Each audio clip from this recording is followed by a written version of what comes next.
perintahkan kalian untuk bersedekah, karena yang demikian itu seperti seseorang yang sedang ditawan oleh musuh dan mereka mengikat erat tangannya ke lehernya dan dihadapkan untuk dipenggal lehernya.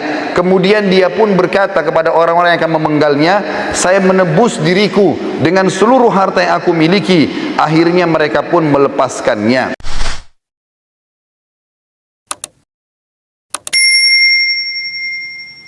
Ada 9 manfaat paling tidak saudaraku seiman yang bisa kita dapatkan dari sedekah. Yang pertama, sedekah itu akan mensucikan jiwa, akan membuat jiwa ini jadi bersih, jadi baik. Kalau hati keras, banyak malas berbuat ibadah dan malah terbuka pintu maksiat, maka sedekah salah satu pintu utama untuk mensucikan jiwa.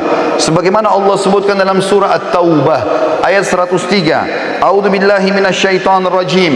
Khudh min amwalihim shadaqatan tutahhiruhum wa tuzakkihim biha wa shalli 'alaihim. Inna salataka sakanul lahum wallahu samii'un 'alim. Ambillah zakat atau sedekah dari sebagian harta mereka, hai Muhammad, dan dengan zakat atau sedekah itu engkau telah membersihkan dan mensucikan jiwa mereka, dan berdoalah untuk mereka. Sesungguhnya doamu menjadi ketentraman jiwa mereka, dan Allah Maha mendengar lagi Maha mengetahui. Ulama tafsir mengatakan yang dimaksud dengan watu zakihim dan mensucikan jiwa mereka adalah membersihkan dosa-dosa mereka, melapangkan dada-dada mereka, serta membukakan semua pintu-pintu kebaikan dalam kehidupan mereka. Yang kedua, sedekah adalah bentuk ketundukan kepada Sang Pencipta Allah. Allah Subhanahu wa taala menyebutkan dalam Al-Qur'an, mengingatkan kepada kita kekal ditelawakan oleh orang beriman sampai hari kiamat. Kalau sedekah yang dikeluarkan akan mendatangkan kebahagiaan, dan kalau tidak dikeluarkan justru akan jadi penyesalan pada hari kiamat. Dalam surah Ibrahim ayat 31 Allah berfirman, A'udzu billahi minasyaitonir rajim. Qul li ibadiyalladzina amanu yuqimus salata wa yunfiqu mimma razaqnahum sirran wa alaniyatan min qabli an ya'tiya yaumun la bay'un fihi wala khilal. Al-ayah. Katakanlah kepada hamba-hambaku, hai Muhammad yang telah beriman, hendaklah mereka mendirikan solat dan menafkahkan sebagian rezeki yang kami berikan kepada mereka, baik secara sembunyi-sembunyi atau terang-terangan, sebelum datang hari kiamat, di mana pada hari itu tidak ada lagi jual beli dan tidak ada lagi persahabatan. Juga dalam surah Al-Baqarah ayat 254 Allah berfirman, A'udzu billahi minasyaitonir rajim. Ya ayyuhalladzina amanu anfiqu mimma razaqnakum min qabli an ya'tiya yaumun la bay'un fihi wala khullatun wala syafa'ah wal kafiruna humudz zalimun. Hai orang-orang yang beriman, yang sudah merasa memiliki iman kepada Allah, Allah memanggil kita semua, belanjakanlah di jalan Allah sebagian dari rezeki yang telah kami berikan kepada kalian sebelum datang hari yang mana pada hari itu tidak ada lagi jual beli, tidak ada lagi pertolongan, dan orang-orang kafir adalah orang-orang yang zalim. Yang ketiga, seorang mukmin akan terlindungi pada hari kiamat dengan sedekahnya. Dikatakan dalam sebuah hadis dari Uqbah bin Amir radhiyallahu anhu, beliau berkata, saya mendengarkan Rasulullah sallallahu alaihi wasallam bersabda, kullu imri'in fi dhilli sadaqatihi hatta yufsala bainan nas atau qala hatta yuhkama bainan nas. Dan hadis ini disebutkan Ibnu Khuzaimah dan dikatakan sanadnya sahih berdasarkan syarat Muslim, yang artinya adalah setiap orang nanti pada hari kiamat akan dilindungi oleh sedekahnya, di mana Allah Subhanahu wa taala sedang ditunggu untuk mengadili para hamba-hamba, atau kata Nabi SAW, hingga Allah memutuskan di antara manusia. Abul Khair, salah satu perawi hadis ini, setelah membaca dan menghafalnya, maka dia dikatakan oleh para orang di sekitarnya tidak pernah lewat satu hari pun kecuali dia langsung bersedekah, walaupun hanya dengan sepotong kue atau sebutir bawang saja. Juga dalam hadis lain diriwayatkan Bukhari Muslim, sebagaimana disebutkan hadis yang cukup panjang, ada 7 orang akan dinaungi oleh Allah pada hari kiamat. Tidak ada naungan kecuali naungan Allah. Salah satunya adalah seseorang yang bersedekah dengan tangan kanannya sampai tangan kirinya tidak mengetahui. Artinya, kalau tangan kiri tidak tahu bagaimana dengan orang lain, dia berusaha selalu bersedekah dan mengejar rahmat Allah dari situ. Yang keempat, sedekah akan menjauhkan dari musibah, cobaan, bahkan kematian buruk.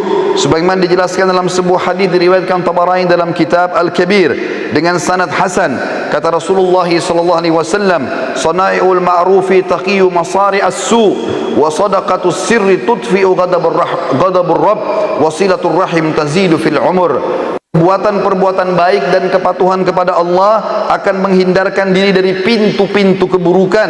Sedekah yang tersembunyi akan memadamkan amarahnya Sang Pencipta Allah, dan menyambung tali silaturahim akan menambah umur.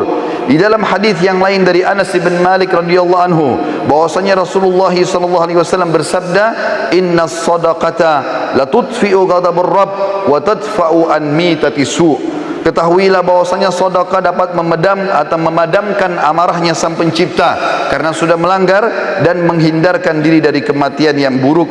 Kata Ibnu Arabi Al-Maliki rahimahullah, hakikat daripada terhindar dari kematian buruk adalah kematian dalam kondisi bermaksiat. Sementara Al-Mubarakfuri rahimahullah mengatakan, Al-Iraqi berkata, secara zahir maksud kematian buruk ialah kematian yang mana Rasulullah sallallahu alaihi wasallam berlindung kepada Allah darinya, betapa atau berupa hancur, jatuh, tenggelam, kebakaran, tergoda syaitan pada saat sedang menghadapi sakaratil maut, atau terbunuh pada saat lari dari kancah peperangan, atau apapun yang merupakan penilaian manusia, itu adalah mati yang buruk. Yang kelima, sedekah adalah pelita kehidupan, akan memberikan cahaya pada wajah, pada tubuh, pada perilaku-perilaku, pada rumah tangga, pada usaha, pada interaksi dengan manusia. Sebagaimana disebutkan dalam hadis yang sahih diriwayatkan Imam Muslim, kata Nabi SAW, "At-tuhuru syatrul iman, walhamdulillahi tamla'ul mizan, wa subhanallahi walhamdulillahi tamla'ani, au tamla'u ma bainas samawati wal ard, was salatu nur, was sadaqatu burhan, was sabru dhiya, wal qur'anu hujjatun laka au alaik, kullu nasi yaghdu fabayi'u nafsahu famu'tikuha au mubikuha." Bersuci itu adalah bagian daripada keimanan. Alhamdulillah kalau diucapkan akan memenuhi timbangan pada hari kiamat. Subhanallah dan alhamdulillah memenuhi apa yang berada di antara langit dan bumi. Salat itu akan menjadi cahaya kehidupan, sementara sedekah akan menjadi pelita kehidupan. Sabar itu akan menjadi penolong, sedangkan Al-Quran bisa menjadi hujjah terhadapmu atau menjadi penolongmu. Apabila kau meninggalkannya, maka dia akan menjadi hukuman bagimu, dan kalau kau mengamalkan isinya, maka dia akan menyelamatkanmu. Setiap manusia berusaha untuk menjual dirinya dan menyelamatkannya. Di antara mereka ada yang membebaskan dirinya dengan kebaikan-kebaikan, dan ada yang menghancurkannya dengan kemaksiatan. Yang keenam, sedekah itu bisa menebus seorang muslim dari hukuman Sang Pencipta Allah. Sebagaimana disebutkan dalam sebuah hadis, kata Nabi SAW menceritakan tentang Nabi Yahya alaihi salam. Beliau pernah berkata kepada umatnya, "Wa amurukum bis sadaqah, fa inna mathala dzalika kamathali rajulin asarrahu atau asarahu al-adu, fa'awsaku yadahu ila unukihi wa qaddamuhu liyadribu unuqah, faqal ana afdihi minkum bil qalili wal kathir, fafada nafsahu minhum." Saya memerintahkan kalian untuk bersedekah, karena yang demikian itu seperti seseorang yang sedang ditawan oleh musuh, dan mereka mengikat erat tangannya ke lehernya dan dihadapkan untuk dipenggal lehernya. Kemudian dia pun berkata kepada orang-orang yang akan memenggalnya, "Saya menebus diriku dengan seluruh harta yang aku miliki." Akhirnya mereka pun melepaskannya. Nabi SAW telah menyerupakan seorang pemberi sedekah seperti tawanan, lalu sedekah hadir untuk membebaskan dia. Yang ketujuh, Allah akan mengembalikan apa yang dikeluarkan. Sedikit dikeluarkan, maka Allah akan berikan besar. Mengeluarkan satu kali sedekah apapun sifatnya, maka pada saat itu minimal balasan Allah 10 kali lipat, bahkan bisa sampai 700 kali lipat, dan kelipatan-kelipatan yang banyak. Allah menyebutkan dalam surat Saba ayat 39, A'udzubillahi minasyaitonir rajim. Qul inna rabbi yabsutur rizqa liman yasha'u min ibadihi wa yaqdiru lah wa ma anfaqtum min syai'in fahuwa yukhlifu wa huwa khairur raziqin. Katakanlah hai Muhammad kepada hamba-hambaku, sesungguhnya Tuhanku melapangkan rezeki bagi siapa yang dikehendakinya di antara hamba-hambanya dan menyempitkan bagi siapa yang dikehendaki. Tapi siapa yang ingin diluaskan rezekinya, maka bernafkahlah di jalan Allah, pasti Allah akan menggantikan, dan dia sebaik-baik pemberi rezeki. Di dalam sebuah hadis yang sahih riwayat Imam Muslim, kata Nabi SAW, Allah berfirman hadis qudsi, ya ibna Adam unfik alaik, wahai anak Adam, keluarkan dulu di jalanku, maka aku akan berinfak kepadamu. Juga dalam hadis yang lain, di mana Nabi SAW menyebutkan dalam hadis Bukhari Muslim, ma min yaumin yusbihul ibadu fihi illa wa malakani yanzilan fayaqulu ahaduhuma Allahumma ati mumfikan khalafa wa yaqulu al-akhar Allahumma ati mumsikan talafa. Tidaklah suatu hari lewat kecuali Allah menurunkan malaikat dua orang. Yang satu berkata, ya Allah, berilah ganti rezeki yang luas bagi orang yang berinfak. Dan yang satu lagi mengatakan, ya Allah, berikanlah kebinasaan dan kesempitan hidup bagi orang yang kikir. Yang kedelapan, pahala sedekah tidak pernah terputus dan akan terus dipanen oleh orangnya walaupun dia sudah meninggal dunia. Sebagaimana hadis yang masyhur diriwayatkan oleh Imam Muslim, kata Nabi SAW, idza mata ibnu Adam inqata amalu illa min thalath, sadaqatin jariyah au ilmin yuntafa'u bihi aw waladin salih yad'u lah.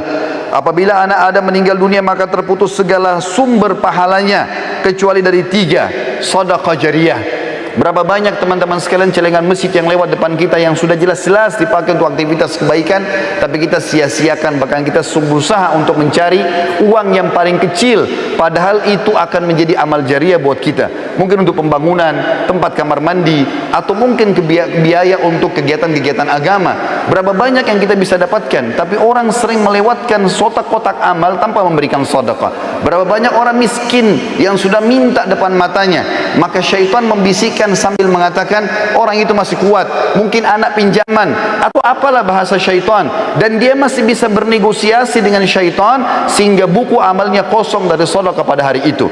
Padahal jelas-jelas itu akan menjadi penyebab bergulirnya pahala setelah dia meninggal. Atau ilmu yang bermanfaat, kata Nabi SAW, atau anak saleh yang mendoakan dia. Dan yang terakhir, saudaraku seiman, yang kesembilan adalah sedekah akan menghapuskan dosa-dosa. Sebagaimana disebutkan dari Muadz bin Jabal radhiyallahu anhu, bahwasanya Nabi SAW bersabda dalam hadis sahih riwayat Tirmidzi, as-sadaqatu tudfi'ul khati'ah kama yudfi'ul ma'un nar. Ketahuilah sedekah akan menghapus kesalahan sebagaimana air memadamkan api. Nabi SAW adalah orang yang paling gemar bersedekah. Bahkan dalam riwayat dijelaskan kalau Nabi SAW tidak pernah menolak siapapun yang minta kepada beliau. Dari Jabir bin Abdullah radhiyallahu anhu, beliau berkata, ma su'ila Rasulullah SAW syai'an qad faqala la. Tidak pernah Rasulullah SAW dimintai sesuatu lalu dia mengatakan tidak. Juga dari Anas bin Malik, beliau berkata, ma su'ila Rasulullah SAW alal islami syai'an illa a'tah wa laqad ja'ahu rajulun fa'atahu ghanaman baina jabalaini faraja ila qaumi faqala ya qaum aslimu fa inna Muhammadan yu'ti ata'an la yakhshal faqr. Tidaklah Rasulullah SAW dimintai sesuatu kecuali pasti beliau selalu memberi. Bahkan beliau pernah memberi seseorang yang belum masuk Islam ada domba yang berada di antara dua gunung, sampai akhirnya dia pulang ke kaumnya lalu mengatakan, hai kaumku, masuklah kalian ke dalam Islam karena Muhammad memberikan pemberian yang tidak akan pernah membuat kita miskin. Bahkan Nabi SAW mengajarkan para istri beliau, di antaranya beliau berkata kepada Aisyah pada saat sudah menyembelih seekor domba, lalu beliau bertanya waktu sudah disuruh bagi-bagikan, kata Nabi SAW, bagilah. Maka Nabi SAW balik setelah itu bertanya kepada Aisyah, ma baqiya minha, apa yang tersisa darinya hai Aisyah? Qalat, maka Aisyah berkata radhiyallahu anha, ma baqiya minha illa katifuha, tidak tersisa lagi ya Rasulullah kecuali bagian lengannya saja, dan itu pun saya siapkan untuk anda. Maka kata Nabi SAW, baqiya kulluha ghaira katifiha, ketahuilah bahwasanya tersisa semuanya, justru yang tertinggal hanyalah lengannya saja atau pundaknya saja. Artinya yang sudah kamu sudah sedekahkan, justru itu yang terbaik yang kita panen pahalanya pada hari kiamat, dan itu yang kekal, sementara yang tertinggal kita makan akan habis dengan itu.